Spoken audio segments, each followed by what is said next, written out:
Jesmo li mi ljudi po veličini bliži atomima ili svemiru? Evo odgovora na to pitanje. Mi smo bića veličine otprilike 1 metra. A koliki su atomi?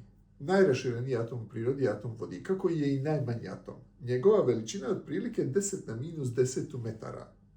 To je 10. dio milijarditog dijela 1 metra. Da vam dočaram, uzmete 1 milimetar, podijelite ga na milion dijelova i da još jedan taj mali dio podijelite 10 puta i toliki je atom. Dakle, atom je velik 10 na minus 10 metara, mi smo 1 metar, što znači da bi trebali pogledati što je u svemiru 10 na 10 metara. A to je daleko od veličine cijelog svemira. 10 na 10 metara je udaljenost koji nas je jedan nasin svemirski brod koji se zove Juno 26.8.2011. godine slikao, i ovo je slika Zemlje s te udaljenosti. Ova mala točkica je Zemlja, a ova druga mala točkica je Mjesec.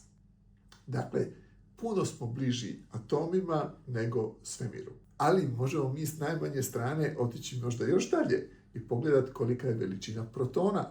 Protoni su veliki 10 na minus 15 metara, što je 100.000 puta manje nego što je atom.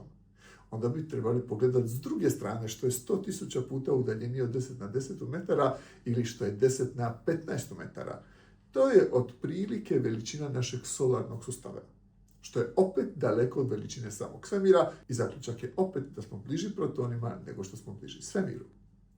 Ali ima još i manje od protona, to je elektron. Elektron je otprilike velik 10 na minus 22 metara i onda bi trebali pogledati što je to na 10 na 22 metara u svemiru, a to je udaljenost Andromede. Galaksija Andromeda je otprilike od nas udaljena 10 na 22 metara. Dakle, mi smo između galaksije Andromeda i elektrona. Ali i ta je udaljenost opet daleko od veličine samog svemira, što je 10 na 27 metara. Dakle, zaključak je da smo mi, ljudi, bliži atomima, protonima i elektronima nego velikom svemiru. A za još mnogo drugih priča i znanosti zapratite na društvenim mrežama.